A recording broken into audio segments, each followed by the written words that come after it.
দেওয়া লাগবে। আল্লাহর বান্দার একটু মনোযোগ দেন। ওমর ফারুক রাগ করবার রাখাল, আমার মধ্যে মুনাফিকের কি দেখলা? রাখাল বলতেছে তোমার মুখের সাথে মনের মিল নেই। লিমা তাকুলু মা লা তাফালুন, তোমার মুখের কথার সাথে অন্তরের মিল নেই। ওমর ফারুক বলে কেমনে?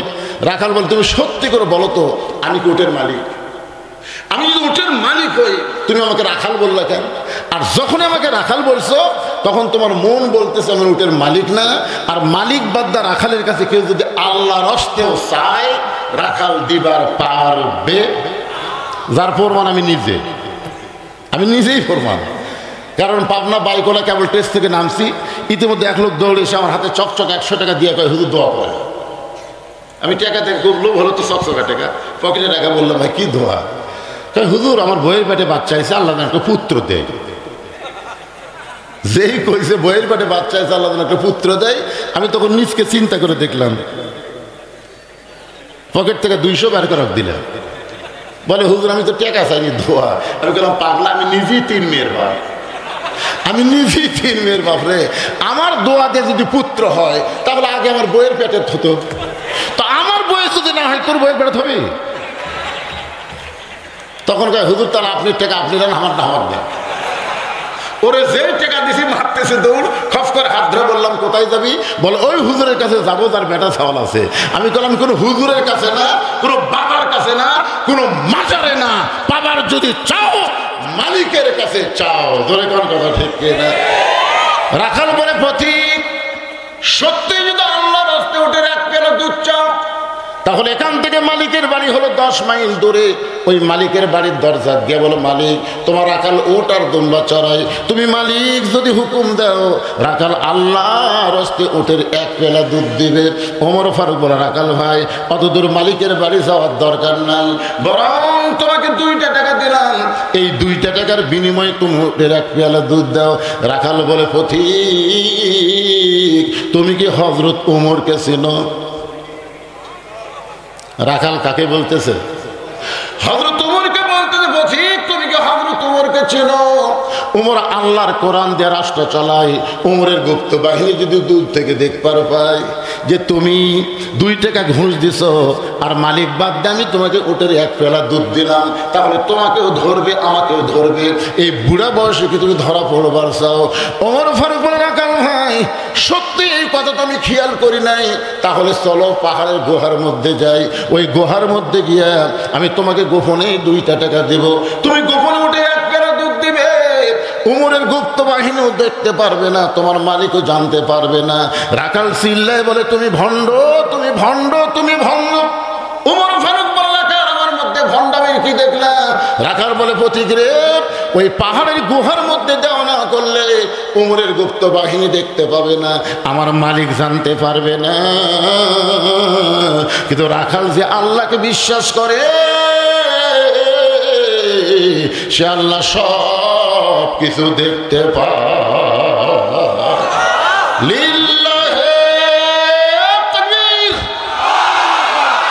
ওমর ফারুক 1 দৌড় পাহাড়ের পাদদেশে যায় নামাজ বিছিয়ে বলতেছে আত্তাকুল্লাহ, আত্তাকুল্লাহ হাক্কা তুকাতিহি আল্লাহ। তোমার ভয় বান্দার কলিজায় কেমনে রয়, কেউ না থাকলেও তুমি দেখতেছো, এই বিশ্বাস তার অন্তরে জন্ম হয়। জোরে কোন কথা ঠিক কিনা? আপনার বলেন তো এই বিশ্বাস আমাদের বাংলাদেশের মানুষের অন্তরে আছে? ওমর ফারুক পাহাড়ের পাদদেশে যখন কান্দে, রাখাল পিছনে গিয়ে যতই কান্দ উটের দুধ আমি তোমাকে দিবার পারলাম না। ওমর ফারুক বলে রাখাল ভাই উটের দুধের কোনো দরকার নাই, তুমি যে আত্তাকুল্লাহ আল্লাহর ভয় কলিজার মধ্যে সবসময় রেখে কেউ না দেখতেছে আল্লাহ দেখতেছে, কেউ না দেখলেও আল্লাহ দেখতেছে, এই বিশ্বাস তোমার অন্তরে হওয়ার পিছনে কারণ কি? রাখাল বলতেছে এই বিশ্বাস অন্তরে হওয়ার কারণ হলো আল্লাহর কোরআন। আল্লাহর কোরআন যখন কেউ গ্রহণ করে তখন সে বিশ্বাস করে কেউ না দেখলেও কেউ দেখতেছে। ওমর ফারুক বলে রাখাল ভাই আল্লাহর কোরআন অন্তরে ধারণ করে কেউ না দেখলেও আল্লাহ দেখতেছে, এই বিশ্বাস অর্জন করে তোমার লাভ কি? তোমার দুনিয়াতে ভালো একটা চাকরি হলো না, তুমি দুনিয়াতে ভালো একটা বাড়িও পেলা না, তোমার খাওয়া দাওয়াও ভালো না, এই রোদে পুড়ে পুড়ে তুমি উর্দুম্বা সরাও, এর বিনিময়ে আল্লাহর কোরআন অর্জন করে মানে তোমার লাভ কি? তোমার চাহিদা কি? রাখাল বলে পথিক, আমার চাহিদার কথা যখন শুনতে চাও, কেন আমি কোরআনের দল করি, কেন মাঝে মধ্যে পুলিশ আমাকে ধরে নিয়ে যায়, কেন জেলখানা থেকে বের করে হাসপাতালে হত্যা করে, এর পিছনে অবশ্যই আমার একটা চাহিদা আছে। যখন আছে না নাই? 15.5 বছর ফ্যাসিস্ট সরকার যখন ক্ষমতায় ছিল, তখনও বদরুল রশিদ কিন্তু হক কথা বলা বাদ দেয়নি, ডাইরেক্ট না পারলেও অ্যাঙ্গেলে মার দিয়েছে। বলে কথা ঠিক কিনা?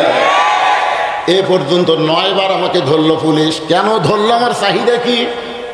13 বছর কেন সাইদুল হুজুরকে জেলখানায় বন্দি রাখলো, জেলখানা থেকে টেনে বের করে হাসপাতাল নিয়ে তাকে হত্যা করলো।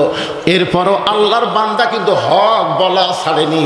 আপনারা বলেন তো, এর প্রতি হুজুরের চাহিদা আছে না নাই? ওমর ফারুক বলে, রাখাল রোদে পুড়ে পুড়ে উর্দুম্বা সরাও, হ্যাঁ, তোমার ভালো বাড়ি নাই, ভালো খাবার নাই, এরপরেও তুমি আল্লাহর কোরআন আমল করে আত্তাকুল্লাহ ডিগ্রি অর্জন করলে, এর বিনিময়ে তোমার চাহিদা কি? সঙ্গে সঙ্গে রাখাল কোরআন থেকে তেলাওয়াত করতেছে, রব্বানা, পড়েন সকলে পড়েন, রব্বানা আতিনা ফিদ দুনিয়া হাসানাতাও ওয়া ফিল আখিরাতি হাসানা ওয়া কিনা আযাবান্নার। ওমর ফারুক বলে, রাখাল আমি তোমার চাহিদার কথা শুনতে চাইলাম, আর তুমি কোরআনের আয়াত শোনায় দিলে। কারণ রাখাল বলে, তুমি আসলেই মূর্খ, তুমি আসলেই মূর্খ। কাজ বলতেছে আল্লাহ রাসূল বলে, আমার পরে কেউ যদি নবী হতো, লাউ কানা উমর, আর সে উমরকে রাখাল কতবার মূর্খ বলতেছে দেখছেন? তুমি আসলেই মূর্খ। আরে পাগলা, এই আয়াতের মধ্যে আমার 2টা চাহিদা আছে। 1 নম্বর চাহিদা হলো আতিনা ফিদ দুনিয়া হাসানা, দুনিয়ার সৌন্দর্য, মহামানব হযরত উমরকে আমি এক নজর দেখতে চাই। যে ওর আল্লাহর কোরআন দিয়ে রাষ্ট্র চালানোর কারণে আমার মতন রাখাল আত্তাকুল্লাহ ডিগ্রি অর্জন করছে, সেই হযরত উমরকে যদি খালি একটাবার দেখতে পাইতাম, আমার দুনিয়ার চাহিদা আল্লাহ পুরা করতো। খালি হযরত উমরকে খালি একবার দেখ মরে।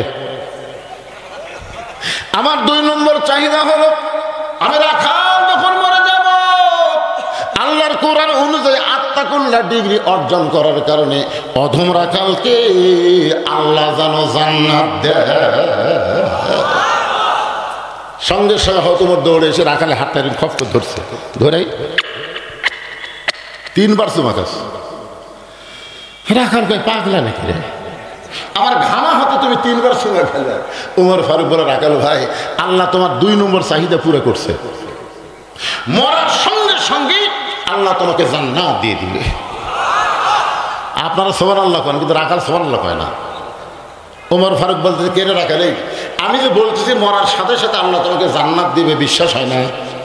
দেখো আল্লাহ কোরআনে কি বলেন, ইন্নাল্লাযীনা ক্বালু রাব্বুনাল্লাহু সুম্মা ইসতাকামু তাতানাজ্জালু আলাইহিমুল মালাইকা আল্লা তাখাফু ওয়া লা তাহজানু ওয়া আবশিরু বিল জান্নাতিল্লাতী কুনতুম তুআদুন। কেরে এই মগাগুলার কি হচ্ছে রে? এই মগাগুলা এরা দাঁড়িয়ে থেকে শুনতেছে, আর এই মগাগুলা মাহলের মধ্যে হাঁটতেছে। এই জন্য মাঝে মধ্যে সিট পাটানো হয়ে পড়ে থাকে। গত কয়েকদিন আগে আমাকে এলাকার 2 মগা মোটর সাইকেলে ভুটভুটির সাথে বাজে সিট পাঠান, কে মগা আর হাঁটবো না। আশ্চর্য কথা, শরম লজ্জা থাকলে এরকম হাঁটতে পারবে? যারা দাঁড়িয়ে আছে ঘন্টার পর ঘন্টা, এরপর হাঁটতেছে। রাখাল মুসকে মুসকে হাসার বলে, পথিক তুমি অত্যন্ত চালাক, মরে গেলে জান্নাত পাবো, এই বাকির কথা তুমি বলতেছো, কিন্তু হযরত ওমরকে এক নজর দেখতে পাবো, এই নগদ কথা বলতে তোমার কোন জায়গায় বাজে?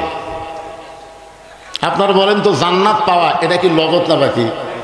কিন্তু বাংলার জমিনে ভালো একটা নেতা ক্ষমতার যাওয়া, এটা কথা পায় না।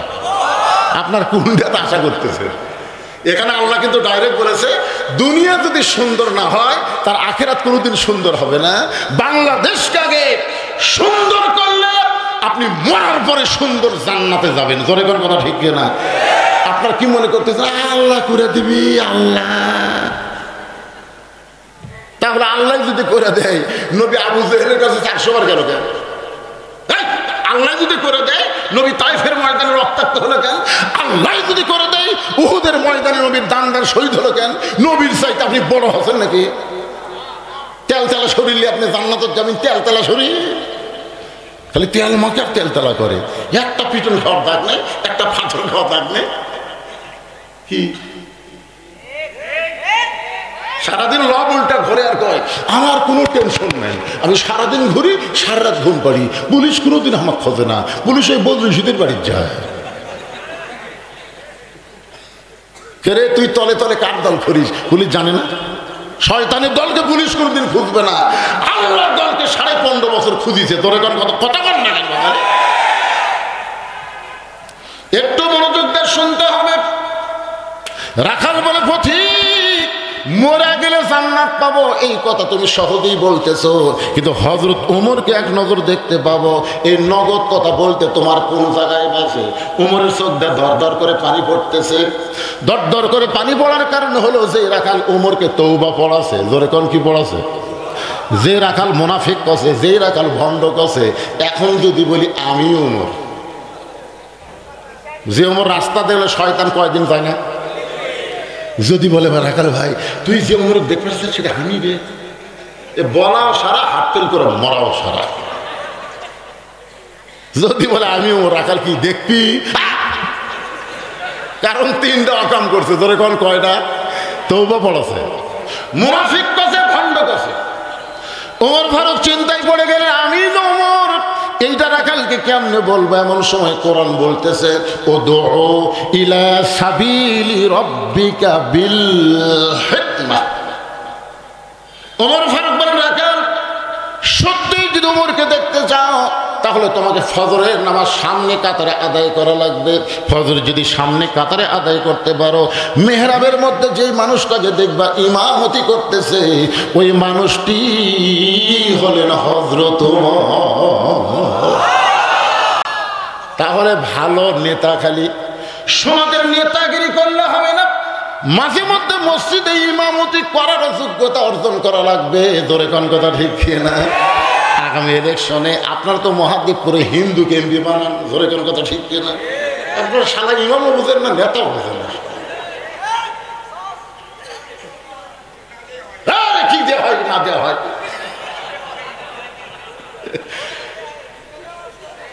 কি কন?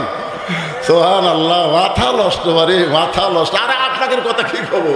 ওই নেয়ামতপুর, এই যে পোরশা, এই সাপাহার, আমি হওয়ার পর থেকে দেখতেছি হিন্দু। কি কম?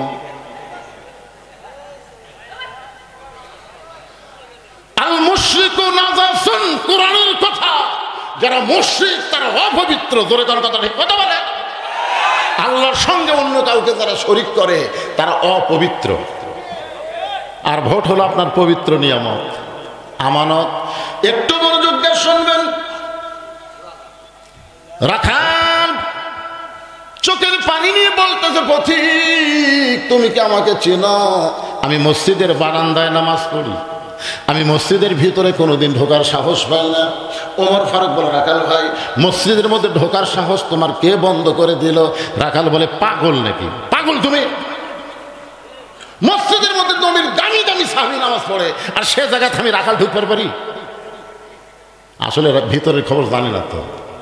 আসলে ভিতরের খবর জানলে কোনোদিন বলবে যে ইসলামের সাথে রাজনীতি সম্পর্ক নাই। গত পরশু দিন এক হাদিস আমাকে বলতেছে, হুজুর আর আপনার ওয়াজ করবে গেলে খালি রাজনীতির ওয়াজ করেন হুজুর, আপনি বলেন তো ইসলামের রাজনীতি আছে? আমি বললাম তোর হজ কবুল হয়নি। তখন বলে কেমনে? আমি বললাম তুই আল্লাহর কাবা ঘর সামনে নিয়ে একটা তালবিয়া পড়ছিলি, মনে আছে?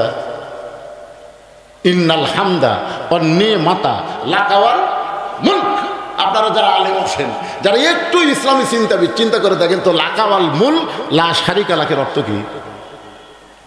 তুমি হাজী সাহেব আল্লাহর ঘর সামনে নিয়ে ওয়াদা দিলে, রাজনীতির ভিতরে, রাজত্বের ভিতরে একমাত্র আল্লাহ ছাড়া অন্য কাউকে আমি স্বীকার করি। জোরে বলেন, স্বীকার করি। হজ করবার যায় তুমি আল্লাহর রাজনীতি স্বীকার করে আসলে, আর বাংলাদেশে আইসা তুমি কইলা ইসলামের রাজনীতি নাই। এটা আবার সিজার করে নাকি? না, ওরা না বুঝে উঠতে পারে, বসে দিবেন বাবা, ছোট মানুষ, এত রাত্রে অকুড়ি ছাড়া দিবেন কোন? বিরক্ত হচ্ছে রাজনীতি? তাবারাকাল্লাযী বিয়াদিহিল মুলক, বাদ দেন, বাদ দেন। এই সাফার এক হারুন না হতো না, কি শালা, এক হাউন আঙ্কেল আর এক হারুন না। ও আবার বলে আমরা নাকি ধর্ম নিয়ে ব্যবসা করি। ধর্ম নিয়ে ব্যবসা কারা করে? আরাইতাল্লাযী ইউকাযযিবু বিদ্দীন ফাযালিকাল্লাযী ইয়াদউল ইয়াতীম ওয়া লা ইয়াহুদ্দু আলা তুআমিল মিসকিন। সূরা মাউন পড়েন, ধর্ম নিয়ে ব্যবসা কারা করে? মাঝে মধ্যে যারা ধার্মিক সাজে তারা ধর্ম নিয়ে ব্যবসা করে, আর সব সময় যারা ধর্ম পালন করে এরা কোনদিন ধর্মের ব্যবসা করে না। কথা বলেন না কেন? আপনার মনে করতেছে এই ওয়াজ খেলে আপনাকে এলাকাত হচ্ছে, এই মিডিয়ার মাধ্যমে গোটা পৃথিবী ছড়া পড়তেছে। আমেরিকার থেকে দেখেন, শুনে দেখেন, আমার ওয়াজ শোনে না? গোটা আমেরিকা আমার ওয়াজ চলে না, স্বীকার করতে হবে আজকে। ওমর ফারুক চোখের পানি বের করবে না, রাখাল ভাই তুমি কম দামি ভিতরে বেশি দামি, এই উল্টা বুঝ তোমার কে শিখাইলো? তুমি বারান্দাত নামাজ পড়ো, তুমি কম দামি, আর ভিতরে যারা নামাজ পড়ে তারা বেশি দামি, এইটা তোমার কে শিখাইলো? আত্তাকুল্লাহ হাক্কা তুকাতিহি। আল্লাহ কোরআনে বলেন ওই ব্যক্তি সবচাইতে দামি হয়, ইন্না আকরামাকুম ইনদাল্লাহি আতকাকুম, ওই ব্যক্তি সবচাইতে দামি হয় যার কলিজার মধ্যে আল্লাহর বেশি ভয়। আমি চেয়ারত বসে ওয়াজ করতেছি, আমি দামি, আর আপনার মাটির বসে ওয়াজ শুনতেছেন আপনারা কম দামি। এ কথা আপনাকে বুঝানো কে? অনেক বক্তাকে আল্লাহ জাহান্নাম দেবে, হাজার হাজার শ্রোতাকে আল্লাহ জান্নাত দেবে। কারণ বকাউল্লার সাথে আমলের সম্পর্ক থাকা লাগবে। জোরে কোন কথা কন না কেন? বক্তা ওয়াজ মারতেছে, আমল করতেছে না, ওই ডাহা জাহান্নামে যাবে, জানেন আপনি? এই জন্য একটু মনোযোগ দিয়ে শুনতে হবে। ওমর ফারুক বলেন, রাখাল ভাই ওমরকে যদি দেখতে চাও তাহলে তোমাকে ফজরের নামাজ সামনে কাতারে আদায় করা লাগবে। এখন কি বলবো বলো? রাখাল বলতেছে, ও প্রতীক ভাই তাহলে আজকে এশার নামাজ পড়ার পর আমি বাড়ি যাব না। ওমর ফারুক বললেন, কেন? বলে এশা পড়া যদি বাড়ি যাই ফজরের নামাজ সামনে কাতারে ধরা যাবে, এই জন্য আমি এশা থেকেই ফজরের নামাজ সামনে কাতারে ধরার চেষ্টা করব। ওমর ফারুক বললেন, রাখাল 5 ওয়াক্ত নামাজের মধ্যে 3 ওয়াক্ত তাড়াতাড়ি, আসর মাগরিব এশা, এই 3 ওয়াক্ত দেখবেন 1 ওয়াক্ত শেষ না হতে আর ওয়াক্ত তাহজ্জুদ। কিন্তু এশা থেকে ফজর, ফজর থেকে জোহর, এই 2 ওয়াক্ত লম্বা কেন? তুমি কি বল জোহরের নামাজ লম্বা একটা সময়, মাঝখানে আল্লাহ গ্যাপ দেওয়ার কারণ হলো ওই সময় চাকরি বাকরি করবে, ওই সময় খেতে খামারে কাজকাম করবে, ওই সময় ব্যবসা বাণিজ্য করবে, ওই সময় কুলি মজুরি করতে গিয়া শরীরের যে ক্ষয় হবে, এশা থেকে ফজর আল্লাহ লম্বা সময় দেওয়ার কারণ হলো ওই লম্বা সময়ের মধ্যে সে যখন ঘুম পাড়বে ওই দেহের ক্ষয় আল্লাহ ঘুমের মধ্যে পুরা করে দিবে। এখন আপনারা বলেন তো, ঘুমানোর কথা ইসলামে আছে না নাই? এত করে আছে না নাই? কোন জায়গা ঘুম পাড়বে? ওমর ফারুক বলে, রাখাল এশা থেকে ফজর তুমি মসজিদের মধ্যে কাটাবার চাও ফজর সামনে ধরার জন্য, যদি তোমার চোখত ঘুম ধরে, রাখাল বলতে ঘুম যদি ধরে হয় তাহলে মসজিদের মধ্যেই ঘুমায় যাব। যেই কথা মসজিদের মধ্যে ওমরের চেহারা রক্তের মতো লাল, এই রাখাল মসজিদের মধ্যে ঘুম পাড়ার দলিল দেয়। তুই যে মসজিদে ঘুম পাড়বো তার একটা দলিল থাকা লাগবে না? আরে ঘুম পাড়া তো দূরের কথা, জোহরের নামাজ পড়া সবাই চলে গেছে, ওরা 3 জন 4 ফ্যান দিয়ে গল্প করতেছে, আলুর দাম যে কমলো রে, এত খরচ করে আবাদ করলো ভাই, ধানের দাম ভালোই বাড়ছিল রে, আবার কমে গেল, এরকম গল্প করতে করতে 1 ঘন্টা। ফেরেশতাকে আল্লাহ সবাই বাড়িতে গেল, এরা 3 জন যে 4 ফ্যান দিয়ে গল্প করতেছে, এর রেজাল্ট কি? আল্লাহ বলতেছে গল্প করার সময় এদের মাথার উপর যে ফ্যান ঘুরিছে, এই ফ্যানের কারেন্টের বিল এই 3 জন আলাদাভাবে না দেওয়া পর্যন্ত এরা জান্নাতে যাওয়ার পারবে না, কারণ মসজিদের বাপের ঘর না, ইচ্ছা মতো ফ্যান ঘুরাবি। জোরে করে কথা বল না কেন? কথা আল্লাহ কেন বললেন ফাইজা কুদিয়াতিস সালাত ফান্তাশিরু ফিল আরদ, নামাজ হয়ে গেলে মসজিদে থাকা যাবে না? এটা কি আমার কথা না আল্লাহর কথা? জোরে বলেন কার? গল্প করার জন্য মসজিদ না, গল্প করার জন্য মসজিদ না, ইবাদতের জায়গা হলো মসজিদ। তাই বলে সব ইবাদত মসজিদে করবেন না। শুধু ফরজ ইবাদত আপনি মসজিদে করবেন, আপনার বাড়িকে গোরস্থান না বানায় আপনি বাড়িতেও ইবাদত নফল করতে পারবেন। জোরে কোন ঠিক কিনা? আল্লাহর বান্দারা, ওমর ফারুক বলে রাখা, আজানের গুরুত্ব দিও। 5 ওয়াক্ত নামাজের মধ্যে সবচাইতে গুরুত্বপূর্ণ আজান হলো ফজরের আজান। এখানে অনেক যুবক দেখতেছি, তারা ডানে আছে সবগুলো যুবক। কে যুবকেরা?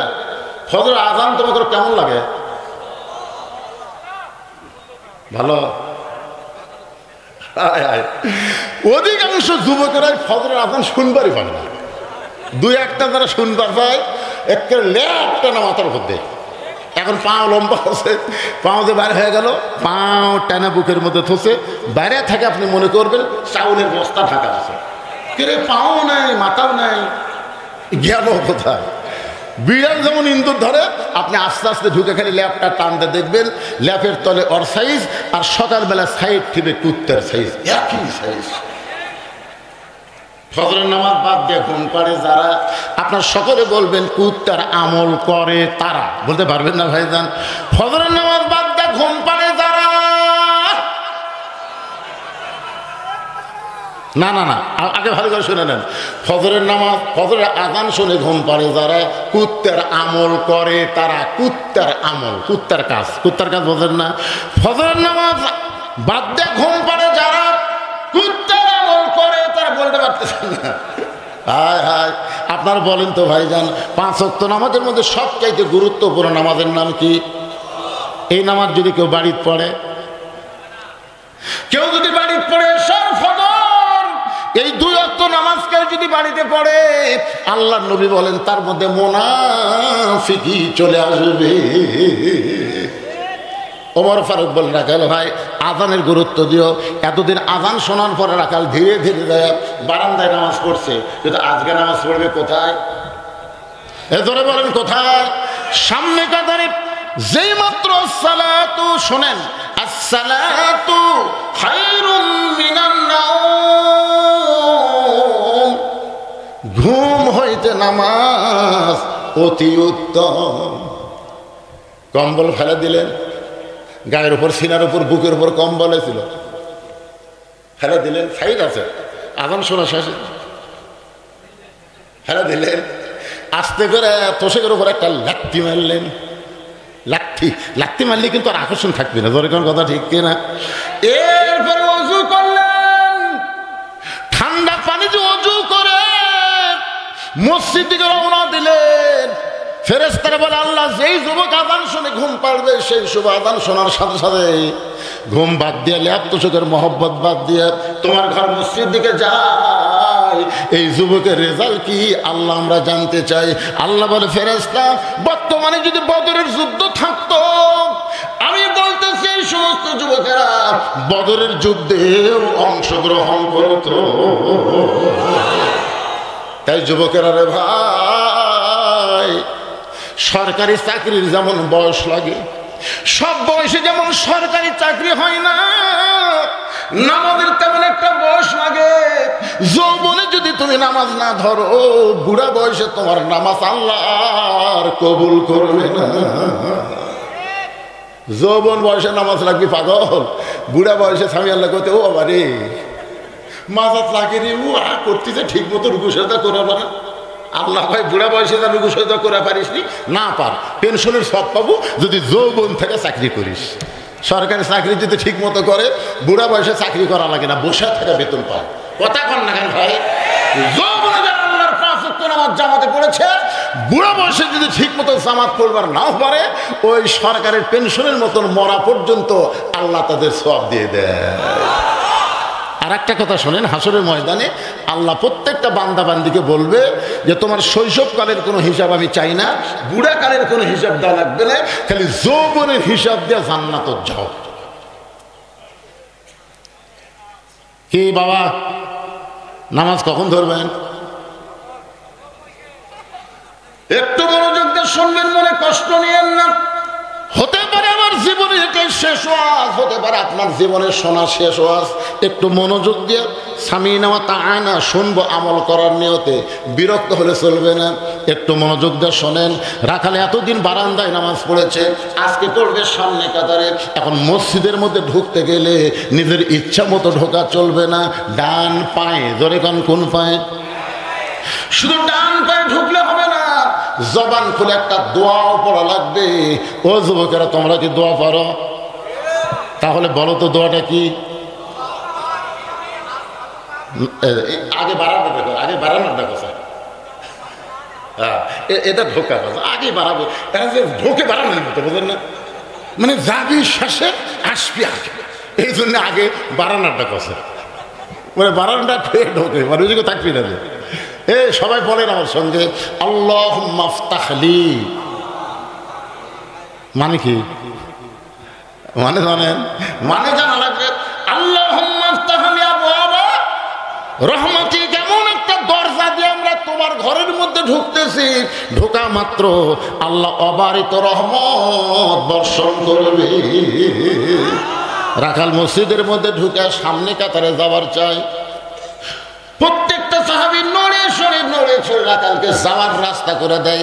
রাখাল খালি সামনে এরকম হাত, এরকম যে হাত করছে, সাহাবীরা নড়ে সরে রাখালকে সামনে যাওয়ার রাস্তা করে দেয়।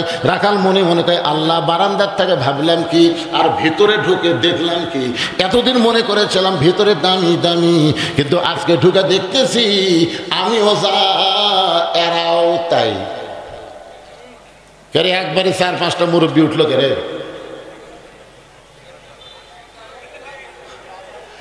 আমিও যা এরাও তাই। এটা ভিতরে না ঢুকলে বোঝা যাবে না। ভিতরে এসপি সাহেব ঢুকে দেখে একজন মুসল্লি লাগবে, কয়জন? তাছাড়া কাতার পুরা হচ্ছে না। তাকায় দেখে দরজার চৌকিদার খাড়া হয়ে আছে। এসপি ডাকতেছে, আয়। চৌকিদার বলে, না স্যার, আপনি এসপি, আমি চৌকিদার। এসপি কয়, পাগলা, ওটা বাইরের কথা। তুই চৌকিদার, আমি এসপি, ওটা হলো বাহিরের কথা। ভিতরের কথা হলো আয়। 3-4 বার ডাকছে। চৌকিদার এখন কি করবে? স্যার ডাকতেছে, যা মসজিদের পিছনে খাড়া। পিছনে থাকিস কেন? তো ডাকতেছি, তার মানে কি? আমার কাছে আয়। চৌকিদার কাছে আসে আবার আঘাত ফাঁক, আঘাত ফাঁকত থাকিস করে, আমার পায়ের গোড়ালির সঙ্গে গোড়ালি মিল কর। চৌকিদার কয়, স্যার, আমার গোড়া ফাটা, আপনারটা তেল তেলা। যদি একত্র করবে যে ঘোষণা লাগে তখন এসি বলে, পাগল, তুই আমার ভাই, আগা পাচা করে দাঁড়াইলে নামাজ কবুল হবে না, জামাত মাকরু হয়ে যায়। চৌকিদার দর দর করে পানি ফেলায়, মাবুদ, ভিতরে এত শান্তি, এইটা বাহির থেকে বোঝার উপায় না। ভিতরে আওয়ামী লীগ, বিএনপি, জাতীয় পার্টি, জামাত একসঙ্গে কাতারবদ্ধ হয়ে নামাজ পড়ে। আমি নিজের চোখে দেখেছি, ডান পাশে আওয়ামী লীগ, বাম পাশে বিএনপি, মাঝখানে জামাত। আওয়ামী লীগ ঠেলা মারতেছে, জামাত কয়, কি ঠেলা ভাই, সামনে যা, তুই ছাড়া আমাকে রে হুজুর নেই।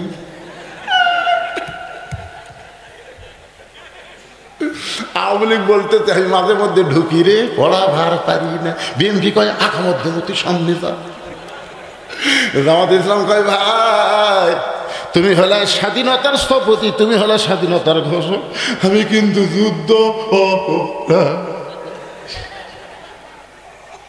আওয়ামী লীগ কয়, পাগলা, 14 দল 20 দল আমরা বেড়াতে যাচ্ছি রে, 14 দল 20 দল আমরা বেড়াতে যাচ্ছি রে। ভিতরে আমরা 3 ভাই একসঙ্গে জামাত করতে চাই। সুবহানাল্লাহ। ফেরেশতা বলে, আল্লাহ, কি দেখতেছি, কি দেখতেছি? আল্লাহ বলে, সাক্ষী থাক, যেদিন মসজিদের আইন সমাজের মধ্যে চালু হবে, সেই দিন আর কোনো দলাদলি থাকবে না, সব মুসলমান এক কাতার হয়ে যাবে। রাখাল যাইতে যাইতে একেবারে সামনে কাতারে, জোরে কোন কাতারে? সামনে কাতারে ফজরের 2 রাকাত সুন্নত নামাজ পড়ে রাখাল চুপটি করে বসে আছে।